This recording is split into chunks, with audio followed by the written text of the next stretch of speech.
But if you don't do, you'll never find out. And it is so scary to do. Like, it's just, let me tell you, when I launched the LATech thing, I was so, even though so many people told me they were interested, I was like, I don't know if anybody actually wants to pay for it. And I was so scared. I was just so scared. You're listening to the Real Business Connections Network. Real Business Connections Network. Powered by Balbert Marketing, LLC. Subscribe now and check us out at realbusinessconnections.com. Enjoy the show.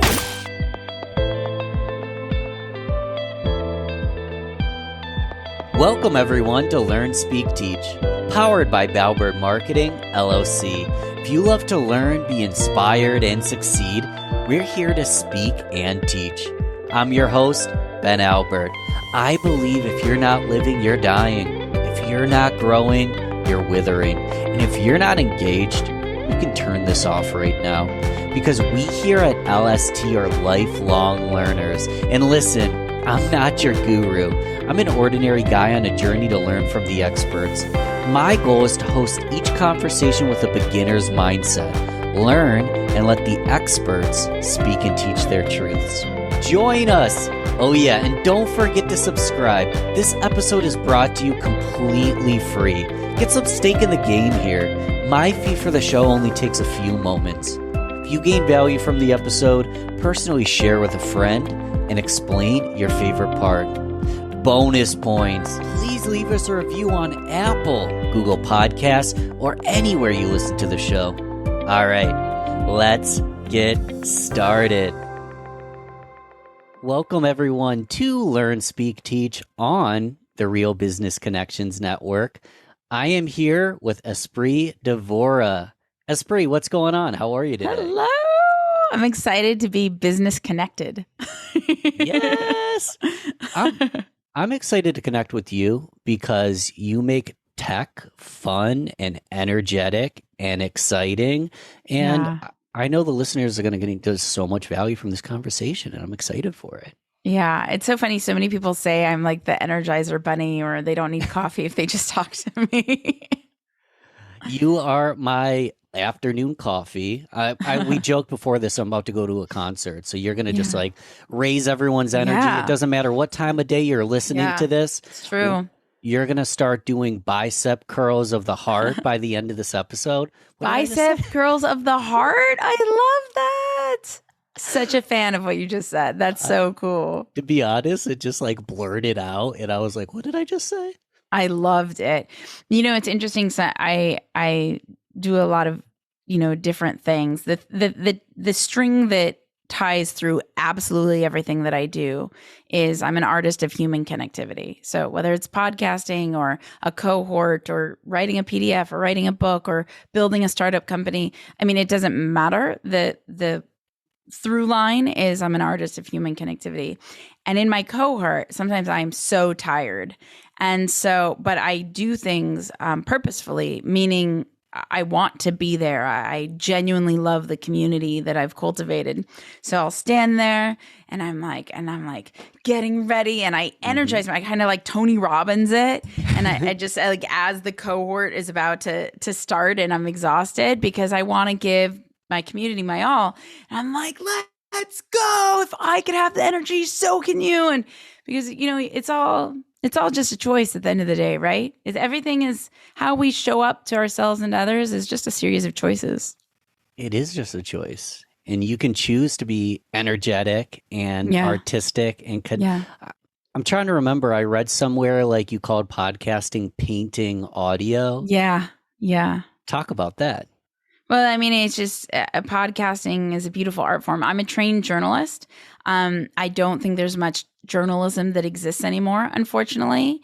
And so I think what my podcasts are story sharing, because I know what journalism is. And it's not that. I think people try to pass off story sharing as journalism, but a proper journalist fact checks and does a lot of interviews and gets a lot of different viewpoints. Like if someone comes on my show and they say they make X amount of money, I'm not going to go to their bank records and do a whole bunch of investigative reporting to find out if they're lying. I hope that they're, integrity driven people who are being forthright with what they're sharing. But so I think podcasting to me is painting audio. I take a conversation, there are all different types of conversations, and I'm painting an experience, an auditory experience for both my guests and for the listeners. And sometimes I'll have to move the conversation around. Like an example is if we're talking about apples and then we're talking about oranges and then we're talking about bananas and then we go back to apples again, I might group the apples together, right? So it's not manipulating what was said, but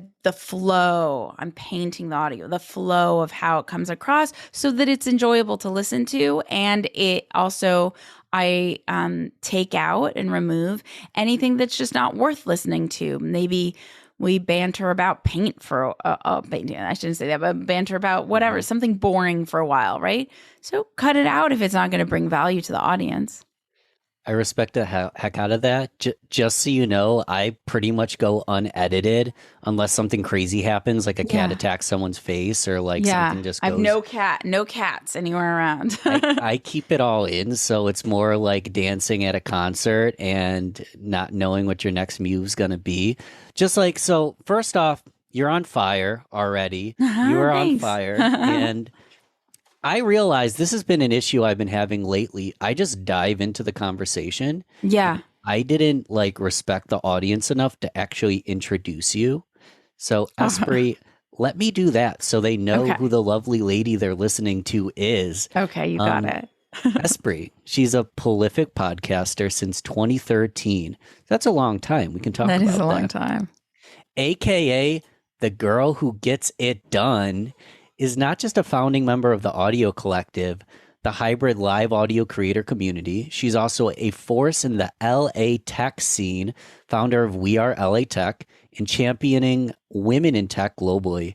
You host multiple podcasts. Tell me if I got these right. Women in Tech, WeareLATech, and Hello Customer. Yes. And Espree has been featured in Forbes, Entrepreneur, Harpers Bazaar, Inc., and more.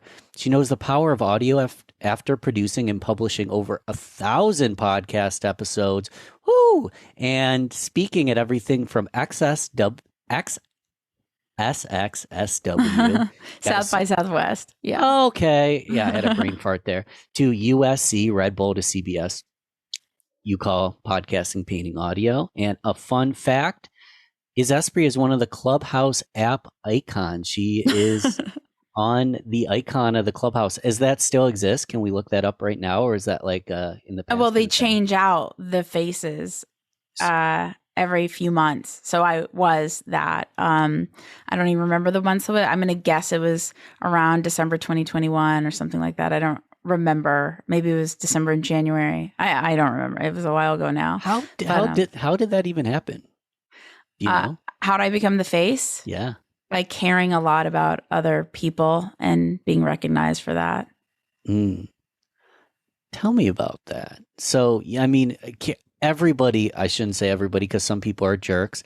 Everybody who's heart-centered does care about other people, but they don't become the face of the Clubhouse app. Tell me a little bit about your, we could take this so many directions, right? So why do you think Clubhouse recognized you? Like, what is your secret sauce? Okay, I don't have a secret sauce. Like, I'm just a human being. No, I mean, I don't know. You'd have to ask them. I have no idea on the hack to become that. I don't know. I just showed up authentically me. I got in the app. I was very excited about the app. I thought it was one of the most remarkable connective experiences to form meaningful connection. I started teaching how to podcast classes. I'd been podcasting for several years. I have over 1,000 episodes that I've produced and hosted. And so I just started teaching those classes as a community service. And I would sometimes run sessions that were like, I don't know, one time I think I ran one for 8 hours. It was just insane. It was a different time. There were something like 10,000 people on the app. And then there were, it quickly grew to 1 million and then beyond. And it was just a different time. And so I was on the app a lot, serving the community a lot. So, and I was a professional podcaster. And so a combination of things that make sense for an audio app. Why'd you get started in podcasting? You could have done anything in this world.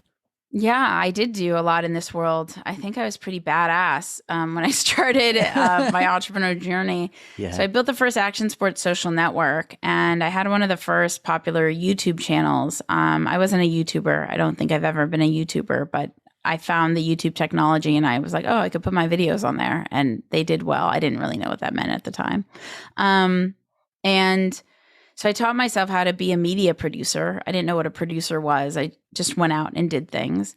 And later in my career, I wanted to showcase Los Angeles tech companies and talent. So we shot 12 video episodes of LA tech companies. And unfortunately, my partner at the time didn't have the same work ethic and wanted more access to the people, but not so much to do the post-production. And I was devastated that these 12 episodes that we shot with multiple cameras, so I can't just have like a new editor come in because we shot with so many cameras and all this stuff, and they couldn't get done. And I was just like, I was frustrated. I went on a soul searching trip, backpacking Europe, to go to design conferences in Amsterdam and this kind of thing. And then my friend Mark Kohlberger, who I always butcher his last name, who founded BetaList, he goes, check out this podcast. He had an Apple, I had an Android. And it's kind of all started there. And then I got back to the States and I was like, podcasting, this thing, I could do all the stuff I want to do, but I could do it myself. I don't have to count on anyone, Mm-hmm. And so yeah, I created the WeareLATech podcast and taught myself how to edit. I mean, I'm like a makeshift editor, but I do a pretty amazing job, but I don't actually know what I'm doing, And now I have editors who actually know what they're doing and they do it. But for a long time, I edited myself, did my own thing, and no one cared about podcasting at the time, but I saw it as the future. I saw it's following the same trajectory as YouTube. And I'm like, oh, this is going to be a thing. And then the startup podcast came out and I was like, oh, that's going to be huge. I just know. So I started hustling like to meet Alex Bloomberg, who ended up like co-founding Gimlet that ended up being acquired by Spotify. But at the time, I was just a nerd girl who found an audio art form, and I was hustling it the way I hustled everything in technology. So, like I flew to San Francisco. There was a creative, for some people may know, there's an educational thing. It's kind of like masterclass. It's called Creative Live. Mm-hmm. And Alex Bloomberg was speaking, and I saw that he was speaking on, like I saw it randomly at a podcasting event that I was like, oh, that's the startup guy today. He's going to speak at Creative Live. I have to be in that audience. There's like something like 15 people in the audience. You're like, there's not a lot of people. I'm like, I have to be there. So I just started contacting everyone I knew. And I'm like, even if I don't get in, I'm just going to fly to San Francisco and I'm just going to see if they'll let me in the door, And I was able to get myself in, and I was in the front row, and later Alex Bloomberg became Alex Bloomberg. But like at the time, we were just all audio storytelling nerds. Storytelling nerds. So Yeah. you're a storytelling nerd, you're a tech, you're out there getting it. Let me ask, so you hear about podcasting. How did you have that intuition? Because at the time it was, 2013, right? It was very small. Well, I discovered it in 2012, I feel like. Okay. I think it was somewhere. I don't remember. But yeah, around that. It wasn't even, it was like a kind of this underground world where you would have to know how to listen to an audio file. It wasn't just on default on our phones or cars or anywhere. You had to know. And I didn't understand. I had already been listening to a couple podcasts, but I didn't understand that. I was on Android. I was like, oh, these are cool media files. I don't even know if I knew the term podcast really. It wasn't until Mark showed me his iPhone and he had like installed the podcast app. It wasn't automatically just on the phone. And that was the thing he did. And he's like, there's this thing. And I'm like, wait, that's like those other things that I listen to. He's like, yeah. So yeah. I mean, how do I know? Because I'm a trend spotter, because I've built companies and I just have a knack for that. I believe our intuition is our oracle. And so just followed my intuition. Our intuition is our oracle. I love it. I literally just learned yesterday that a podcast comes from iPod. I didn't even know that. I didn't know that either. It's Does back it? when iPods were hot. Oh, interesting. Had no idea. I heard it Even I once and I took it as fact, so we can all fact check us right now. Yeah, exactly. So, Not a retired journalist over here. so your intuition's your oracle, you're a go-getter and you're an implementer. You start a podcast. Did you edit the first one? Was it like fully like quality edited, or did you just dive right in? Yeah, I edited it myself. So you edit the first episode, you post it. Yeah. What happens? I don't know. And then I take another step forward and another step after that. And then another step after that. I mean, that's what life is. You just keep taking steps. Yeah. Yeah.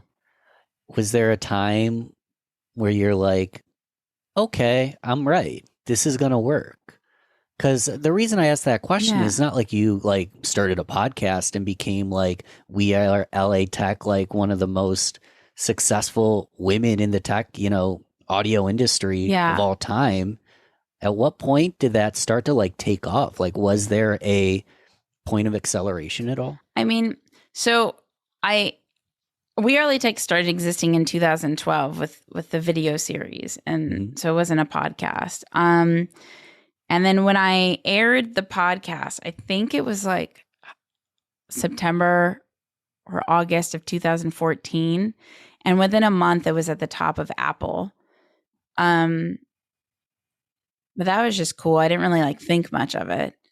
I mean, other than like, this is awesome. I was just part of this little tiny culture, this little podcast. We had little events and stuff, but I mean, nobody cared, It was really a world of comedians like that. Like podcasting was their game, or like hardcore technology developers, because they knew how to deal with RSS feeds and stuff like that. What happened when startup came out, all the tech people became interested and started talking about the podcast startup in their forums. And then after that, I can't think of what it's called right now, but it was a very popular podcast. And then all the main media publications picked up that, and it documented true crime. So between startup and that other, I wish I could remember the name right now, those two really like catapulted the popularity. And then once the popularity started catapulting, then the technology started to catch up. Apple then decided to have like it as a default app on their phone, and car companies started putting it in the car to play it with more ease. And Google built Google Play. Like Android still had no way to listen at some points. More apps starting to be built to listen, and it just keeps going and going and going. And because I was there at the very beginning, I got lucky. Another person who was there at the very beginning, who I think did a more effective job than I did, is Harry Stebbings with 20-Minute VC. We started at the same time. He was, I don't know if you're familiar, he was a young kid. He's the youngest venture capitalist. But he was a young kid who had no connections and knew nothing about venture capital, but was highly interested in venture capital. Got rejected a ton of times by venture capitalists wanting to have them on his podcast that had horrible audio quality. Somehow he got some people to say yes. And then once he got enough people to say yes, other people said yes. And now it's kind of like a stamp of approval that you've been on Harry's podcast, and it's huge with millions of listens and all this stuff. But back then, he was just trying to figure it out. I think what he did really right is he was just like consistent, focused, and had just this great process. He would do his episode. He has his art, and his art was like even kind of cheesy, but whatever. He had his consistent art, and he had his newsletter, and he had the newsletter come out, and it was just like a machine, and he hasn't changed it. It's the same thing all these years, but all of that like networking and process and posting and consistency led to him becoming one of the youngest and most influential venture capitalists, all because of podcasting. It's really extraordinary. So I think the thing that I didn't do right in my process is I didn't have all, which is why when I share with podcasters, aspiring podcasters, what to do, I'm like, focus on your process. Like Harry just knocked it out of the park. And he showed what's possible if you're just consistent and have a clean process and just stay with it. And I was all over the place, interviewing this person, interviewing that person. Yes. But like there was never a newsletter, or there was, it was like everywhere. So So Yeah. consistent, clear process, well-oiled machine. And simple. Yeah. Simple newsletter. I don't want Yeah. anyone who's not a podcaster to turn this off. Listen, guys, correct me if I'm wrong. All of those insights work Yeah. in any aspect of your Everything. business, right? Everything. If you were to ask me, I built the first Action Sports social network. It was like me, Mark from Facebook, Tom from MySpace. And if you were to ask me, like, what's one piece of advice you'd give to yourself if you had to start all over, I'd be like, focus on processes. My mentor is 22 years old. His biggest success is that he focused on processes. You just focus on processes, because then you could figure out what's working, figure out what's not, and you're very clear. You're very clear on where you're trying to get to. And most of us are so excitable that we don't focus on processes. We just keep building, or we're afraid that we won't get results, so we don't even take the chance. Like, I just launched something, and I was so afraid. I waited it had to be like over a week, and I was like, oh man, it's July now. I gotta just do it. And I had 1 zillion conversations. Oh my gosh, I don't know if it's the right price. Blah blah blah. And like, but the only way I'm gonna find out is if I. And so finally, I just bit the bullet, and like in 24 hours, it like sold out. I was like, oh okay, I'm fine. I have a question. I'm going to grab my pencil, and I want everyone who's not driving or at the gym to grab their pencils and write this down. That pencil's so funny. He has like this big pencil that's ginormous. It actually writes quite well as well. You mentioned focusing on processes, and I'll be the first one to put myself on the spot that I often have shiny object syndrome, and I like doing things. And if I have a new idea, I go do it. I go do this or that. I'm always having conversations. I make sales. I build things, this and that. But I'm not really documenting the process. And a lot of what I've done is like literally I just started my business not that long ago. And just now I'm going back and being like, holy crap, Ben, you did so many good things right the past 15 months. Let's turn around and figure out what you did right. So I do. And then I focus on the process, but I miss a lot. And what I'm curious is, how do I focus on process? Is it like journaling every day, what is your system to do that? It's a couple things. It's as you do things. Are you doing it with fluidity? That's one. So like, let's say, like you asked me even for this podcast or you didn't ask me, we were talking about my bio, right? Like a bio is something you send to a lot of people, especially if you're a speaker or something like that. So I have a short code for my bio. I think it's, I don't remember. I'm going to say ;B or something. And it paste my bio. So when someone emails me, I need your bio, ;B, and it has my headshots, LinkedIn, Dropbox. It has the whole thing. Just so, is there something that you do repetitively that you could set up a system to make it a bit quicker? And then, are you breaking down the process of how you're doing things? Like, for example, okay, I don't even know where to begin. Like, I have a podcast episode. Most people have a difficult time sourcing guests. I'm very grateful. I don't have that challenge. So I go through the wait list that we have. I go to schedule the guest, and then like I think about the process of like, and you want to document it. I'm not looking at it right now, so this is off the top of my head. But then it's like, okay, then send the guest the booking link, and then once they book it, did it get all the information I need? Am I missing any fields that would make the process easier later? Like, for instance, do I have their Twitter? Do I have their Instagram? All right away. If you have a guest release form, have they signed the guest release form? And then like, what is the social media sharing before the guest goes on? And then then you interview the guest. And then after interviewing the guest, what's the social media after? What's the post guest campaign? Meaning like, someone on my team reaches out, sends someone the link, and who edits it? Where do they get the files from? And then who's creating the trailers for the show? And then where are those links being posted, and who's sharing those links? And I mean, it just goes on and on. Write it all down, like on a document or like with a mind map. Mindmeister.com is an amazing mind mapping tool. So just write it all down, make sure you have your process mapped out, and then you're good. And then you just follow it, because you could see, and you want to make sure with every process, there's an end goal. Like, are you trying to build your followers? Are you trying to build your brand awareness? Are you trying to get customers? Are you trying to this, trying to that? And make sure that whole process ends up at your end goal. a lot of us don't have an end goal. That's a problem. A lot of us like have an end goal, but like are like all over the place and not tracking the process, right? So we want to have the whole thing together, and we just want to have it written down in a proper document.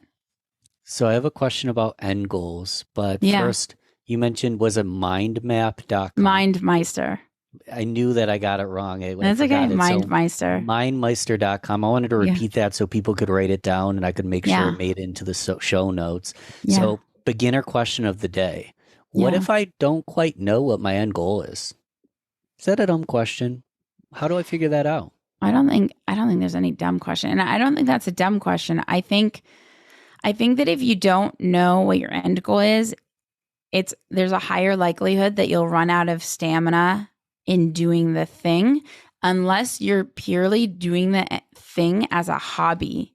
So let's say you start a business, but you don't know what your end goal is, but you know you want to make money, and all you tell yourself is I want to make money, but you don't have a number of how much or like what that means or who's paying that and why they're paying that and for what are you giving them for that and all the things. Like you're probably going to get really burnt out of running a business even after a month because you don't know why you're running it and you don't know if anything's working and you don't even know what working means or what success looks like for you. And success could be different for everybody. For some people, it could be like $1 billion, $1 million. For some people, it could be like really just, I want a purposeful life. For some people, it could be relevance. For whatever it is, where our kind of perspective is in this digital day and age is followers, verification marks, all this vanity stuff. But if you ask yourself truly, does it really mean you are successful? Do you know what the word successful means to you if you have all those things? Because for me, successful is freedom of time, is living in a place of inner ease more often than not. And I guess this is also freedom of time, like allowing myself to focus on my friends and family. And, you know, like successful has nothing to do with my follower count. But for some reason, that's how we judge success nowadays. And I actually don't aspire to be famous. So I'm not actively trying to be an influencer. So if I don't aspire to be famous and all these other things have nothing to do with the following, then it's about like reshifting our framework of how we're operating day to day to make sure that we're in alignment with living a successful life based on what success means to us. So like I'd say today, I'm successful in some areas today, as in literally today, I'm successful in some areas and not successful in others. Like, I think overall I am unsuccessful today. So I have had a lot of sales today. That is successful. I'm also extremely tired and run down and I'm real burnt out. That is extremely unsuccessful. And my core barometer for success is inner ease. And I do not feel inner ease right now, which tells me like I had another opportunity yesterday and they were like ready to move forward. And I'm actually really excited. And at midnight, I messaged them and I said, you know what?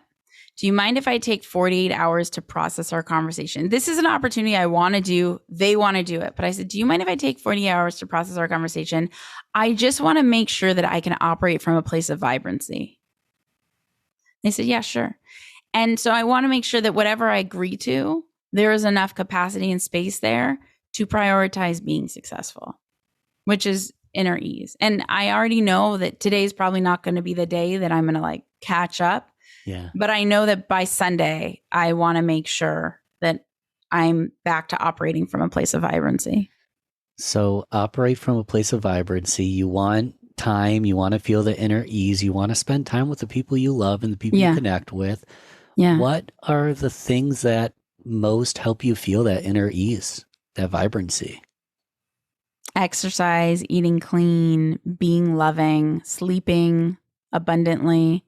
And I'm not like a sleep, like, you know, like people who are like, I got to get my 9 hours or whatever. I'm one of those like 4-hour people that forces myself to sleep for 9 hours because it's just smarter. I'm a better leader and my body operates better if I sleep more, period. So I'm training myself to be like an aggro person about getting my 9 hours of sleep. I don't even have a question right now, but I'm processing your 4 hours, but you realize that you need 9.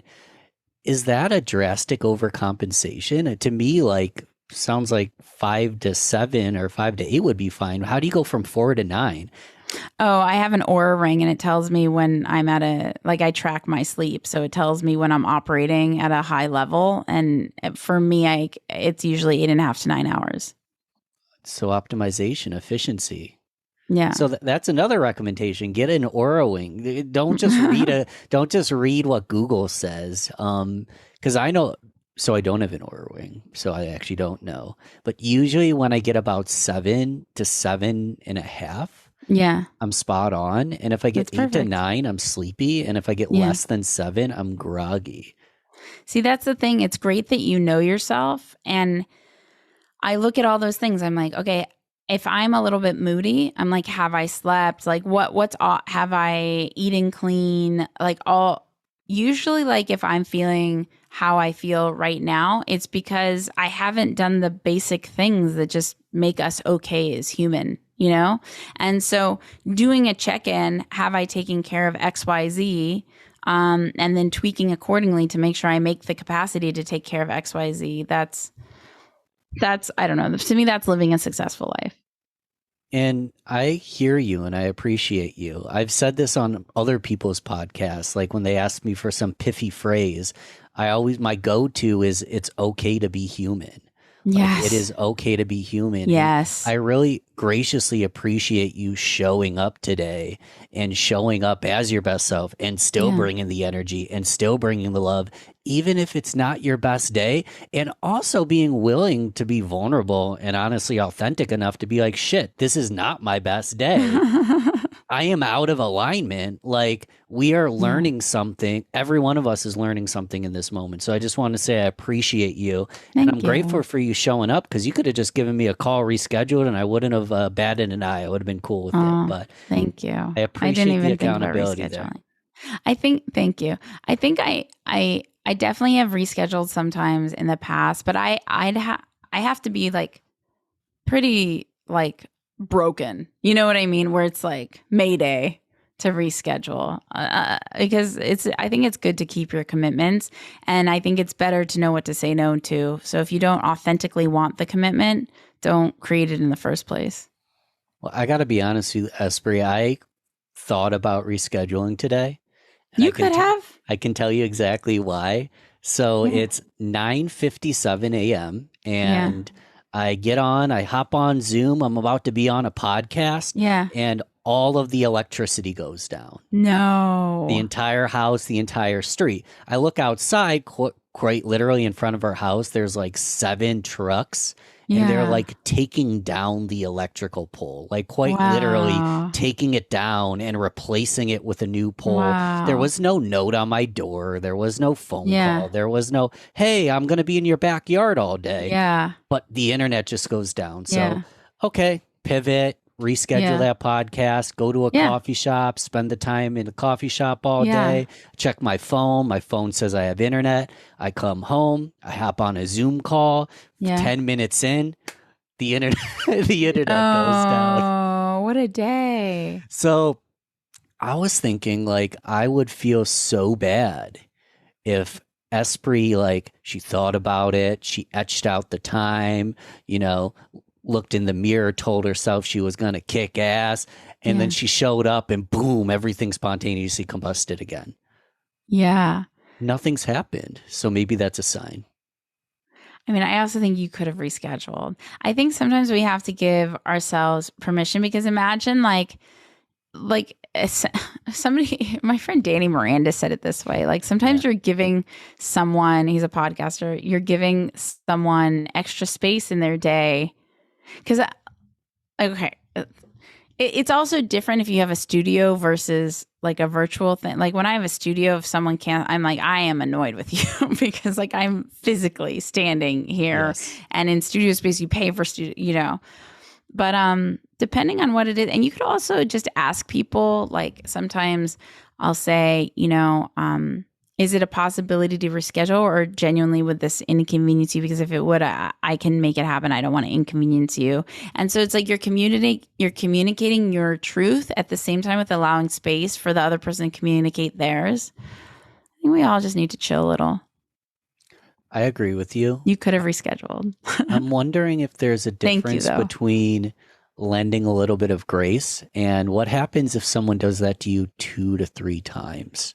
How do you know that someone's taking advantage of your time? Because your time is tremendously valuable. How do you know when it's just a little too much? Okay, to be very clear, Danny is really nice about it. I am not. It's taken me time and like learning from Danny's page in his book. And I'm like, okay, like that sounds like kind human behavior. Let me try it out. If someone reschedules a few times, I'll probably just not. I mean, first of all, like, I think what I've done in the past is I just don't let someone reschedule at all. It's like if you don't show up. So it depends. See, that's the thing. It depends on the humanness, right? If you reschedule with me and you message me, you're like, I feel terrible. I do not want to disrespect your time. Like, here's what's going on. Like, truly, like, I'm not messing with you. Like, that's human. The people that aggravate me are people that just like reschedule without any human accountability. Like, at least be accountable for your actions and understand you're impacting me, you're impacting you. Like, do a little check-in. I have one woman who's rescheduled like a zillion times, and it actually hasn't bothered me because she sends me a sincere email every time. And it just so happens the times that her stuff has been booked have been inconvenient for me anyway. So it actually works out better for me. So I'm like, great. Like, yes, I'll reschedule you again, But she's really sweet about it every single time. What are some of the things that you're just so happy that, time landed on your schedule for? So let's say you and I had a 2-hour slot and unfortunately I couldn't make it. What would you go and do for those 2 hours? What would you spend that time on? Well, unfortunately I'd work more, which is not good. Yeah. What I'd like to spend it on, who I'd like to evolve into, is I'd go for a walk, or I would go take a shower that I've wanted to take all day, or eat a clean meal, or meal prep, or just anything to do with self-care. That's what I'd like to see myself doing. I also think there's different times in a founder's life, like different chapters, where sometimes you're just going to have to work a little bit more sacrificey. And that's one of those times for me right now, because I have my cohort, I have my LA Tech, I have multiple things happen simultaneously. My cohort ends on the 11th. So as soon as the 11th happens, that's going to be different in my schedule.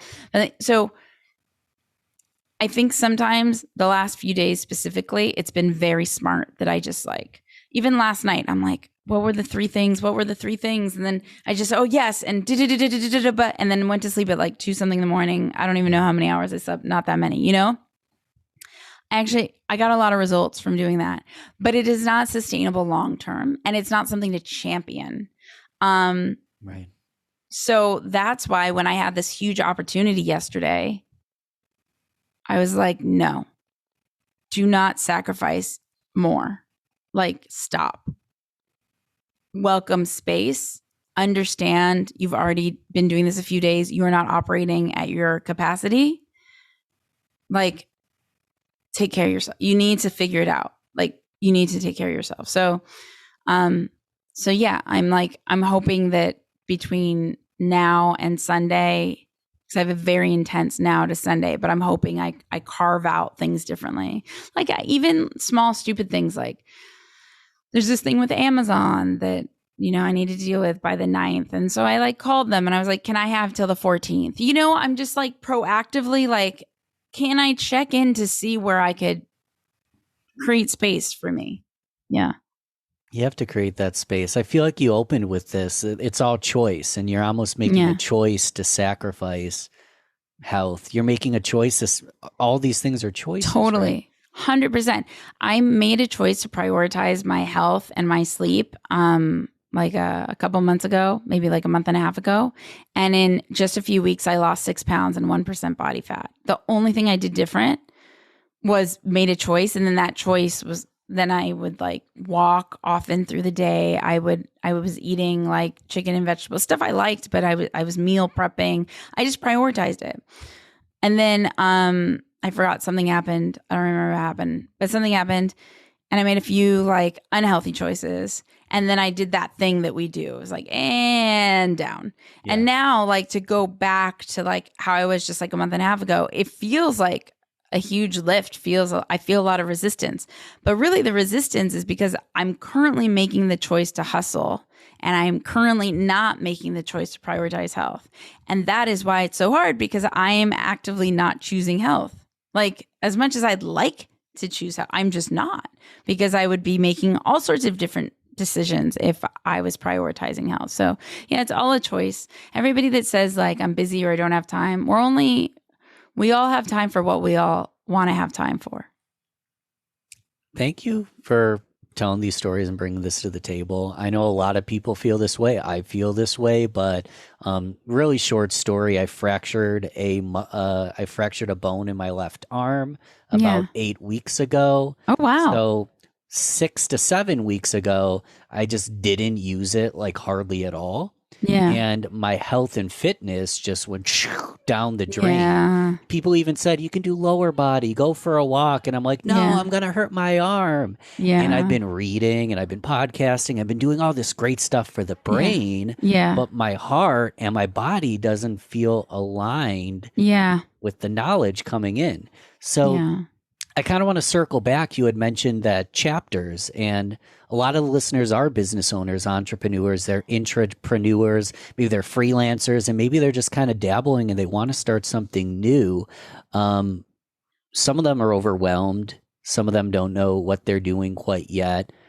I love the analogy of chapters, and we don't have to go through the whole book, but if we could put together a few chapters of a life of an entrepreneur, like what are some of those peaks and valleys? Like what does that look like? Yeah, I mean, the first thing to remember is that allegedly we do this to have fun. So if we're not having fun and I'm like burnt out and tired, then something's wrong, because like, isn't that the point, to like enjoy our lives? So I think that's something that we all forget, that we're supposed to be having fun. Like we're not supposed to be pulling our hair out.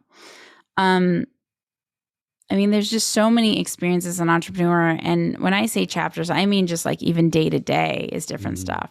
There's stuff where you work really hard. There's stuff where you have to overcome like asking for the sale. There's stuff where you have to create what the sale even is and see if anyone even cares. There's stuff where you're creating content. I mean, I don't even know how to say it. Like I go through a whirlwind every 12 hours is a different. Yeah, like in the last 12 hours alone, like I've connected with my like YouTuber friends. I've did a 3-hour session with my cohort. I have been doing application calls with my LA Tech stuff, and like it's just a lot. Like there's just a lot. There's just a lot. So I think as long as you're leading with curiosity and fun, it's fine. And just making sure you're okay in the process. Because the truth is, none of us know what we're doing, and there is no right or wrong way. But if you don't do, you'll never find out. And it is so scary to do. Like, it's just, let me tell you, when I launched the LA Tech thing, I was even though so many people told me they were interested, I was like, I don't know if anybody actually wants to pay for it. And I was so scared. I was just so scared. And I put like very small application fee, like $25 application fee, because I just don't want to be taken advantage of. That was my boundary. Like, I'm not looking to like nickel and dime, but I just don't want you to mess with me. Plus I'm doing a personal one-on-one call, and I want my time to be at least valued for $25 for like a 15-minute call, you know? Yeah. And I told my assistant, I was like, man, I'm like, what if like no one signs up? And I was like, well, I guess that's my answer. Like if no one pays the $25, you know? And then it like more than a lot of people like signed up, applied right away, and have already had the calls and been paying the full amount. And I'm like, oh, okay, everything's fine, you know? But it took like weeks of just scared of possible rejection or not knowing if I'm doing the right thing. And oh my gosh, just like Every single time, every cohort that I do, everything I launch, it's just until you do it, you don't know.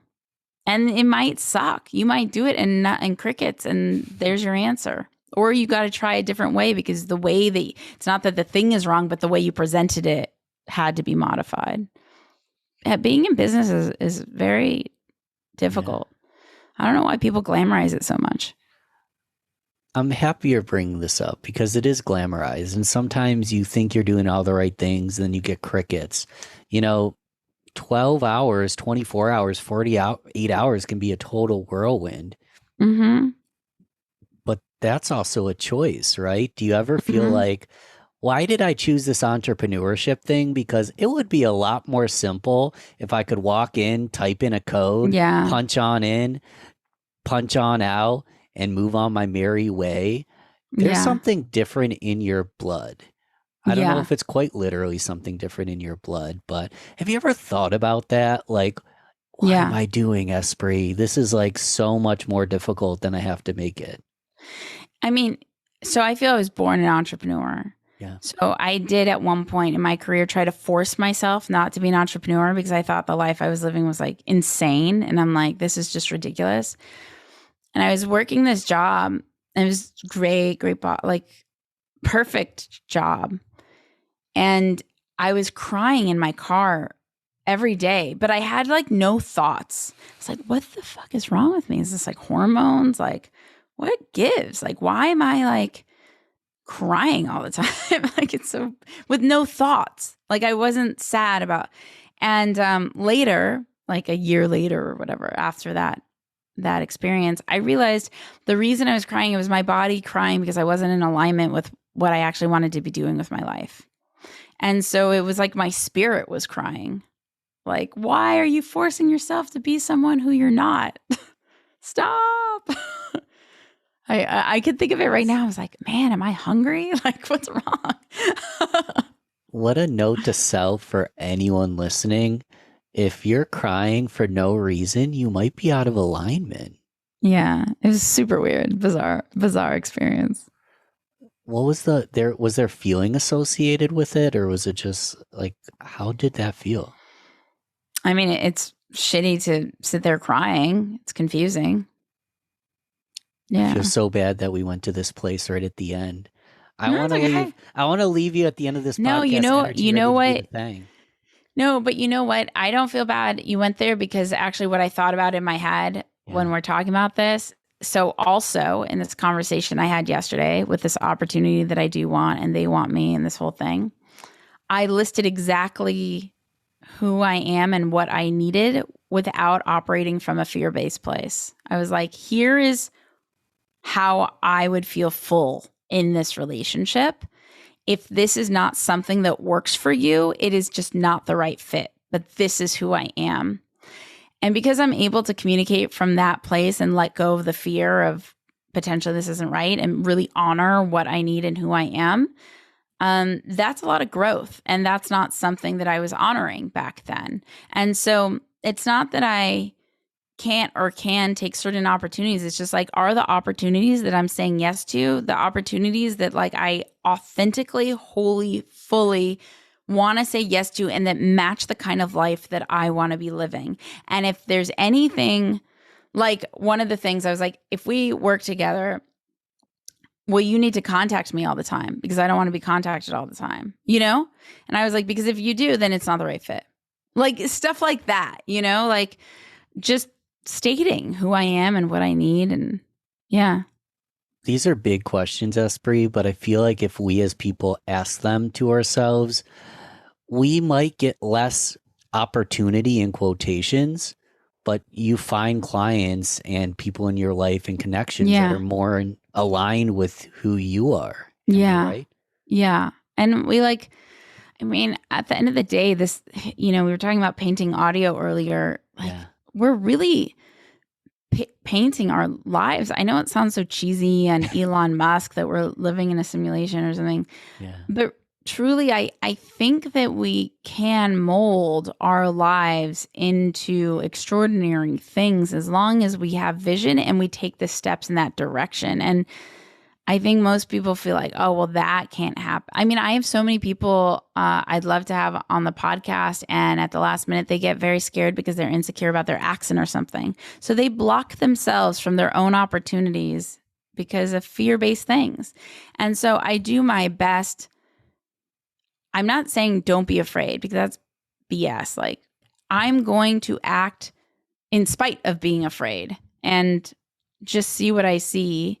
And I'm going to continue to take action and put things forward. And I'm also going to take ownership. Like the other day, I was like frustrated that some venture capitalists didn't seem to be like, they ask me for deal flow and contacts all the time. But like, I'm like, okay, you're taking a lot from me, but are you supporting me? Like, I'm just like a girl out here, like, support me. Like, what, WTF, you know? And then I was like, and I was really irritated by it. And I was like, have I asked? And I'm like, no, I have not asked for anything. And so I'm operating under the assumption that people are like me, that they'll just proactively give. But most people don't proactively give. And here I am all agitated that they keep taking because I proactively give as a human, instead of being like, what kind of ownership can I take in this situation? And I pause and I'm like, I can ask all these venture capitalists for exactly what I want. And this isn't related to raising money. This is just, you know, relationship, partnership stuff. So yeah, I haven't asked yet because I've been busy with my other stuff, but that is on my list of like, okay, what is it that I'd like to ask for? What do I want from all these people that have taken over the years, you know? Yeah. I hope the listener took vigorous notes. I don't take notes live because I want to be present. Yeah, you'd be Espree. distracted. Yeah. My gosh, I'm going to re-listen to this and just like freaking, I'm going to have to buy a new notebook for the amount of notes. So if anyone didn't take notes, feel free to re-listen. I want to have you back, but for now, we're going to go to the rapid fire round to close out. Oh, how fun. Easy, short, either or, fill in the blank. Cool. Whatever the heck you feel like. I say like it's Family Feud that we want to be rapid and we want to get as much done in 30 seconds or so. But it's whose line is it anyway that the points do not matter. They're completely subjective to whatever you want to say. Awesome. Coffee or tea? Coffee. No, tea. Oh, fuck. Cold brew coffee with a splash of milk sometimes, but tea always. That was my favorite answer of all. First off, I love swear words. I don't mind that you swore. But wait. I love. How about mushroom latte coffee? Everyday dose mushroom latte coffee is something I drink every day. Okay, there we go. Do you know what kind of mushroom blend it is? I don't. I'm just curious. But a yummy one. I'm like, and we're not talking about the magical stuff, guys. We're not talking about microdose in Silicon Valley. No. Mushrooms have tremendous health benefits. So I'm already digressing on us here. So favorite furry animal? Okay. Just the pets that I had. Favorite season? When I'm smiling. Ooh, what makes you smile? Inner ease. We already went over what gives you inner ease. I almost asked that again. Tell me what you're learning right now. What educationally is lighting you up lately? Self-love and boundaries. Where are you learning that from? It's more that I'm learning it from doing. Like I'm taking a lot of action and stepping outside my comfort zone to learn, figuring out how to not to touch the fire. How to not touch the fire. I love this. I love how like soothing this guy. People like to joke. People joke. They're like, yeah, Ben, I love your voice. I like to put it on at night and go to sleep. And I'm like, okay, so I put you to sleep. I think it's still a compliment, but I just love when I hear that. We'll do one more. This is another write stuff down kind of thing. Whether it's a podcast, book, YouTube channel, give us a couple like things that inspire you and you learn from that we can go learn from as well. Daniel Vassallo is the best thing on the internet. I love Daniel Vassallo. He teaches about how to have a portfolio of dreams that are financially sustainable so you could have freedom and live the life that you want to be living. And he's not like an online course creator or a marketer. He's just a ex-Amazon engineer who's a really amazing guy that shares his own journey, and we all benefit from his life philosophies. I learn a lot about the difference between focus and projects, like what focus means from him. And yeah, it's really great. So Daniel Vassallo, hands down. Yeah. And my mom. I think that's an amazing place to start. I'm gonna, again, show notes, guys. All this information's right there. I'm about to binge on all these incredible people you mentioned today. I want to, first off, thank you, Espree, for coming on the show. You're magnificent. I truly appreciate it. I want to pass you the mic one more time. Yeah. Where should people go? What should be their next step to make a friend, make a connection, follow you, support you? What should I do? And I'll also check out the book Essentialism. It's so good. Or Essentialist. Anyway. Yes. I would like people right now, as they're listening, whether they're on their phone or they are listening on the computer or whatever it may be in their car, to stop for a moment, open their social media, find you at your handle, and thank you for investing your time, your spirit, and energy into creating this podcast. And when they're done with that, they should go for a walk. I so respect, first off, you mentioned I don't want to be famous, and you didn't even plug. Guys, if you want to find Espree Devora, a Google search, you will discover so many things. It's so scary. And positive things. And if you want to be part of her orbit, I can make a couple introductions. I'm not going to flutter with some. I'd love if you followed me, but not a requirement either at all. Can you share your social handles so everybody can find you really easy, just in case? It's in the show notes every single time. No, just say it. Just say it for me then. Say it for me. For you? Yeah. So most of it's real Ben Albert. The best way to find me is LinkedIn. I live out loud on LinkedIn, Ben Albert. I'm not a big social media fan for reasons that are philosophical that we don't have to get into today.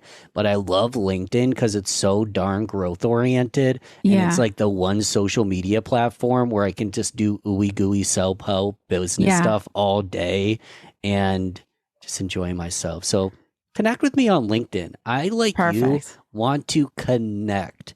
Start a conversation. I love you for listening, but I love you slightly more if you start a conversation with us. So okay, so do this. Go to Ben's LinkedIn, go to the last thing he posted, and share a meaningful comment with it, and maybe give it a like if it feels authentic to you. Share it to your wall and say, Ben is amazing. Woo, and give me your favorite emoji. Yeah, the hang 10 emoji. I love it. I think we end the podcast now, Espree. Thank you so much for having me on your show. Remember, everybody, your intuition is your oracle. It is the most important thing. Follow your heart, and it will take you where you're meant to go. Thanks for coming on, Espree. Appreciate it. Thank you for having me. Thanks again for listening to Learn, Speak, Teach, powered by Balbert Marketing, LLC. You need to go subscribe if you haven't yet. This show is completely free. If you gain value from the episode, personally share with a friend and explain your favorite part. Leave us a review on Apple, Google Podcasts, or anywhere you listen to the show. All right.